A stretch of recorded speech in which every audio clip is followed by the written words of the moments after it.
राजनीति कुछ लोगों के लिए व्यापार है, वहां हमारे लिए राजनीति हमारे आने वाली नस्लों और वर्तमान में हमारे भविष्य को बदलने का हथियार है। ऐसा लगता है वो अमीरों की दिल्ली है और ये गरीबों की दिल्ली है, जिनके हिस्से में सिर्फ परेशानियां आई हैं। आज भारतीय संविधान की वजह से मेरे जैसा प्राइमरी स्कूल के हेडमास्टर का बेटा प्रधानमंत्री जी के सामने आंख से आंख मिला के आपके लिए सवाल कर सकता है। आज हमारी उंगली में ताकत है, हम जिसे चाहे कुर्सी में बिठा दें और जिसे चाहे कुर्सी में उठा के जमीन पर पटक दें। कि भाजपा वाले कह रहे हैं हमें सरकार बनानी है, तो भाजपा वाले कह रहे हैं कि हम आपको। तो मैंने हरियाणा में फोन किया तो मैंने पूछा कि बहन जी क्या 2500 रुपए मिल रहे हैं? तो उसने कहा 2500 रुपए छोड़ो साहब, 25 रुपए भी नहीं मिल रहे हैं। तो मैंने कहा तो बहुत बुरी बात है। फिर मैंने कहा 500 वाला सिलेंडर तो मिल रहा होगा, जो भाजपा कह रही है 500 का सिलेंडर देंगे। तो उन्होंने कहा साहब आप 931 रुपए का सिलेंडर मिल रहा है। तो मैंने कहा, फिर मैंने मोदी जी से कहा कि मोदी जी एक बार उत्तर प्रदेश की तरफ भी देख लेना, वहां भी आप 500 का सिलेंडर दे रहे थे, वहां भी आपने नहीं दिया। हम निरंतर कोशिश कर रहे हैं कि महापुरुषों का कारवा आगे बढ़ता रहना चाहिए, चाहे वो धर्म के क्षेत्र में हो, चाहे वो सामाजिक क्षेत्र में हो, चाहे वो आर्थिक क्षेत्र में हो या वो राजनीतिक क्षेत्र में हो। और जहां देश में राजनीति कुछ लोगों के लिए व्यापार है, वहां हमारे लिए राजनीति हमारे आने वाली नस्लों और वर्तमान में हमारे भविष्य को बदलने का हथियार है। क्योंकि ये हथियार जिसको हम सत्ता के रूप में मानते हैं, इसी से परिवर्तन हो सकता है। और जब तक हमारे हाथों में शक्ति नहीं होगी तब तक हम लोग बदलाव नहीं कर सकते हैं। मैं कुंडली में आता हूं, मैं जहां पार्लियामेंट में जाता हूं, उस दिल्ली और उसके आसपास की दिल्ली और यहां जहां आज हम खड़े हैं, जिन रास्तों को मैं आया हूं, ये सड़कें, अटी हुई नालियां, तमाम तरह से कूड़ा कचरा गंदगी और तमाम तरह की परेशानियां जो सामने दिखाई देती है। ऐसा नहीं कुछ छिपाया गया है, ऐसा लगता है वो दिल्ली दूसरी दिल्ली है और ये दिल्ली दूसरी दिल्ली है। ऐसा लगता है वो अमीरों की दिल्ली है और ये गरीबों की दिल्ली है, जिनके हिस्से में सिर्फ परेशानियां आई हैं। वादे तो इनसे भी वही हुए थे जो लुटियन जोन के लोगों से हुए थे, लेकिन उनके लिए नेता खरे उतरे और इधर के लिए खरे नहीं उतरे। क्योंकि इधर गरीब लोग रहते हैं, इधर किसान परिवारों के लोग रहते हैं, इधर मेहनतकश लोग रहते हैं। इसलिए जहां पैसे वाले लोग रहते हैं उनका भला हो रहा है और गलती नेताओं की भी नहीं है। क्योंकि आजकल देश में पैसे वालों का बोलबाला है, पैसे वालों की बात आगे बढ़ रही है, सरकारें पैसे वालों के अधीन हैं। पैसे वाले, बिजनेस वाले, उद्योग वाले जो भी कहते हैं सरकार उनका काम करती है। और गरीब आदमी जब कोई सवाल खड़ा करता है तो उनको लाठी से पीट के उनके ऊपर मुकदमे दर्ज करके उनको जेल भेजने का काम पुलिस के साथियों के द्वारा सरकार के इशारे पे किया जाता है। आज जहां महंगाई कमर तोड़ रही है, आज जहां शिक्षा और चिकित्सा में आदमी की मेहनत का बहुत सारा पैसा जा रहा है, वहीं इस देश में यहाँ ये भी देखने को मिल रहा है कि गरीबों के लिए जीवन और मुश्किल होता जा रहा है। भाई इंजीनियर सन्नी जाटव जो एक पढ़े लिखे नौजवान हैं, उन्होंने इस व्यवस्था को इसलिए चुना क्योंकि बाबा साहब अम्बेडकर ने कहा था कि राजनीति में हिस्सेदारी नहीं करोगे तो सबसे बड़ा दंड ये होगा कि योग्य लोग आपके ऊपर शासन करेंगे। और बाबा साहब ने ये भी कहा कि political power is the master की, राजनीतिक सत्ता वो चाबी है, political power is the master की, इट इज द मास्टर की विच bye you can open each and every door of your success. राजनीतिक सत्ता वो चाबी है जिसके द्वारा आप अपनी समस्याओं के हल के सारे दरवाजे खोल सकते हैं। यानी कि अगर ये सत्ता आपके हाथ में है, राजनीतिक चाबी आपके हाथ में है, तो आपकी कोई परेशानी आपकी जिंदगी में नहीं होगी। इसलिए भाई इंजीनियर जी ने भी अपने जिंदगी का ये समय महापुरुषों के विचारधारा को आगे बढ़ाने के लिए और महापुरुषों के रुके हुए काम को आगे बढ़ाकर पूरा करने के लिए इस कोंडली विधानसभा में आपकी सेवा करने के लिए लगाया है। जब मैं आया आपने बहुत सारे फूल मेरे ऊपर बरसाए, यहाँ तक कि मुझे अपना चश्मा भी उतारना पड़ा। कभी ऐसा ना हो कि चश्मा भी छूट के नीचे गिर जाए आपके फूलों के प्रभाव में। लेकिन आप ये बताओ, आपने तो अपना काम किया, लेकिन जब तक हम आपकी दुख तकलीफें दूर नहीं करेंगे तो हमें कैसे सुकून मिलेगा। आपको तो मुझे देख के, क्योंकि मैं आपका परिवार का बेटा हूँ, मैं आपका बच्चा हूँ, आपको तो खुशी हुई होगी, आपके मन में तो ठंड पड़ी होगी, लेकिन मेरे मन में तो अभी ठंड नहीं पड़ी है। क्योंकि जब तक आपकी जिंदगी नहीं बदलेगी तब तक हम लोग चैन से बैठने वाले नहीं हैं।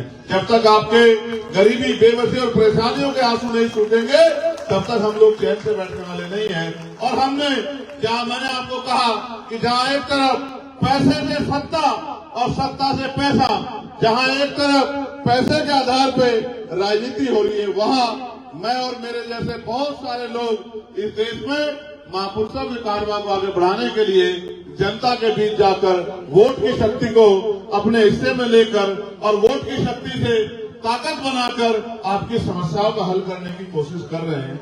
हालांकि आप ये भी जानते हैं, 1 साल पहले मैं सड़कों पर लड़ता था, जहां भी देश में किसी भी गरीब, शोषित किसान, मजदूर, महिला बहनों पर अत्याचार होता था, उनकी आवाज उठाने का काम करता था। लेकिन आपके आशीर्वाद से, और मैं धन्यवाद दूंगा, हमारे नगीना के लोग भी यहाँ वहां से निकलकर प्रचार में आए हैं। नगीना के लोगों का भी मैं धन्यवाद दूंगा कि उनके आशीर्वाद और आपके आशीर्वाद से मुझे लोकसभा में जाने का मौका मिला है। और इस बात से ये बात स्पष्ट हुई कि रानी के पेट से राजा जन्म नहीं लेगा, राजा वो होगा जिसको आप वोट से चुनकर भेजोगे। आपने सबको नेता बनाया, उन नेताओं ने बड़ी बड़ी बातें की, लेकिन चुनाव के बाद 5 साल तक आपको नेता शायद ना मिले होंगे। या ये भी आप समझिए कि उन नेताओं ने आपसे जो वादे किए होंगे उनमें से एक भी वादा शायद पूरा ना किया होगा।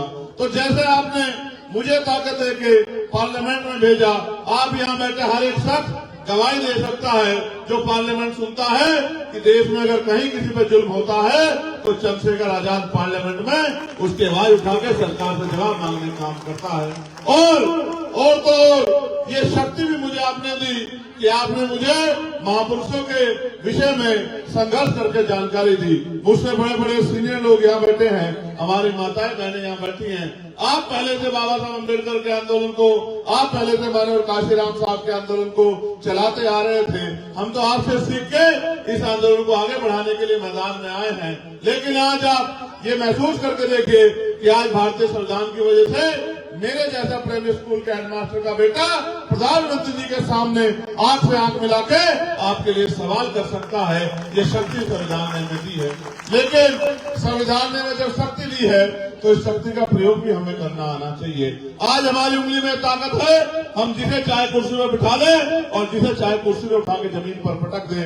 आज आपके पास वो ताकत है कि बड़े बड़े पैसे वाले, बड़े बड़े धनियों से, बड़े बड़े महलों वाले, बड़ी बड़ी गाड़ियों वाले जो हेलीकॉप्टर हवाई जहाज में घूमते हैं, चुनाव के बीच आपकी गली बस्तियों में आते हैं, आपको भाई बहन, चाची, ताई, बुआ, भाई भतीजे, बड़े भैया, पता नहीं कितने नाम से पुकारते हैं, आपके घरों में बैठते हैं, सर पे हाथ रखवाते हैं, बड़ी बड़ी बातें करते हैं, आपके बीच खाना खाते हैं और मीठे मीठी बातें करके आपको, आपकी वोट को, जो कीमती वोट है, जो बाबा साहब अम्बेडकर के 4 बच्चों कुर्बानी से मिली है, इस वोट को अपने खेमे में लेने का प्रयास करते हैं। हालांकि आप ये भी जानते हो, जिन्होंने हजारों साल आपकी परेशानियों की तरफ मुड़कर नहीं देखा, वो अब चुनाव के बाद या चुनाव के समय, क्योंकि उनकी जरूरत है, उनका टाइम है, उनको आगे बढ़ना है, वो आपकी बस्तियों में, गलियों में आ रहे हैं। तो वो आपके फायदे के लिए नहीं आ रहे हैं, वो अपने फायदे के लिए आ रहे हैं कि वोट आपका लेंगे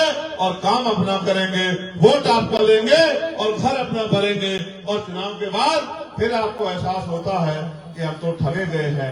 मैं बात आपको इसलिए कह रहा हूं कि बाबा साहब ने तो वोट की शक्ति दी थी, हम उस हथियार का सही प्रयोग नहीं कर पा रहे हैं, इसलिए इस देश में तमाम तरह की परेशानियां हमारे ऊपर बुलंद है। मैं आपसे अपील करता हूं कि इस बार अपनी वोट का प्रयोग किसी दूसरे को जिताने के लिए नहीं, खुद को जिताने के लिए करें, अपनी समस्याओं को हराने के लिए करें, अपनी शक्ति बनाने के लिए करें। भाई, अपने छोटे भाई, अपने बेटे, अपने भतीजे, इस क्षेत्र में पढ़े लिखे नौजवान, आप ये भी समझो बाबा साहब अम्बेडकर ने एजुकेशन पे इतना जोर क्यों दिया? क्योंकि वो समझते थे कि शिक्षित व्यक्ति ही समाज का निर्माण कर सकता है, शिक्षित व्यक्ति ही अपनी बात को रख सकता है। इंजीनियर सन्नी जाटव पढ़े लिखे नौजवान हैं और आपके बीच में आपकी सेवा करने के लिए आए हैं। अगर आपने इनके सर पे हाथ रखा और इनको वोट की ताकत से आगे बढ़ने का मौका दिया तो मैं आपको विश्वास दिला के कहता हूं कि फिर आपको किसी के आगे हाथ नहीं फैलाना पड़ेगा, क्योंकि आपकी समस्याओं को लड़ाई को लड़ने का काम भाई सन्नी जाटव जी आपका बेटा भाई बनकर करेंगे। और आप जानते हो बेटा भाई कभी परिवार से दूर नहीं रहता।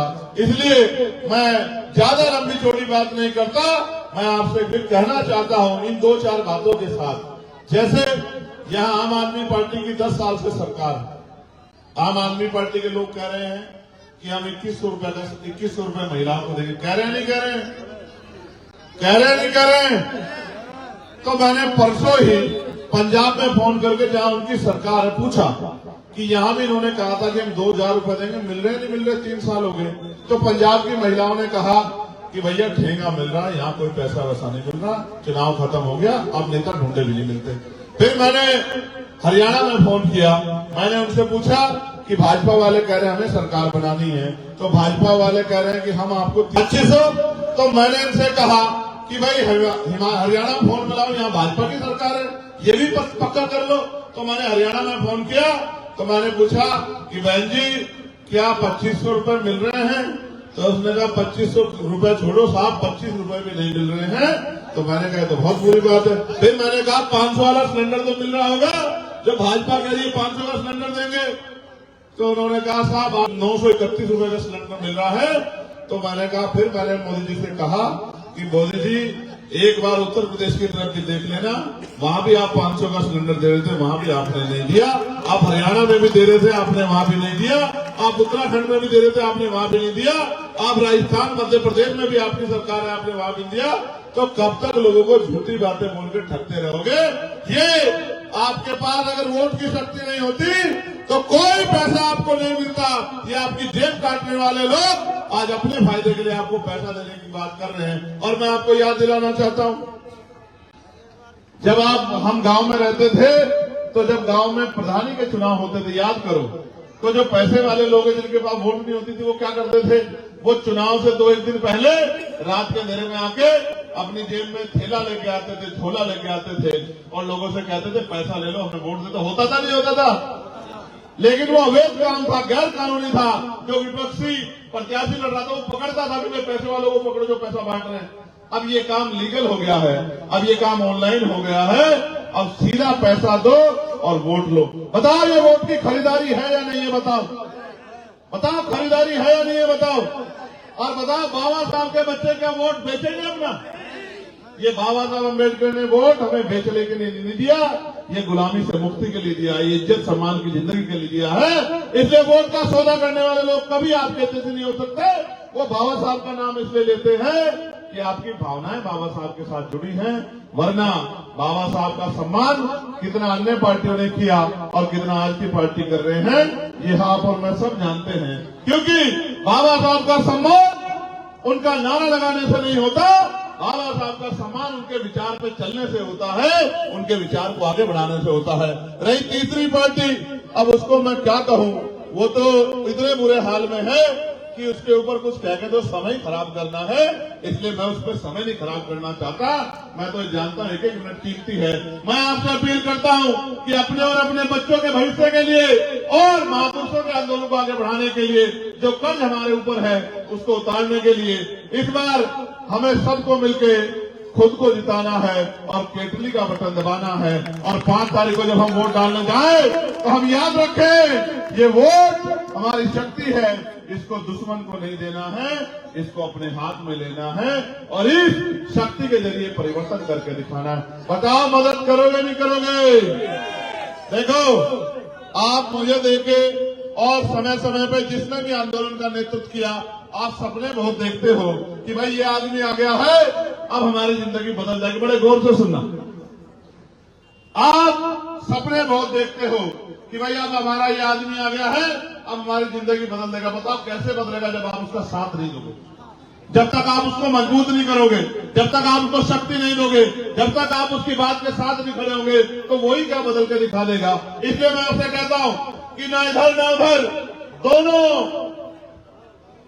हाथों को ऊपर उठा के और 5 तारीख को आंखें बंद करके नहीं, आंखें खोल के कौन सा बटन दबाना, जरा दोनों हाथ उठा के बताओ, नहीं जोर से बताओ।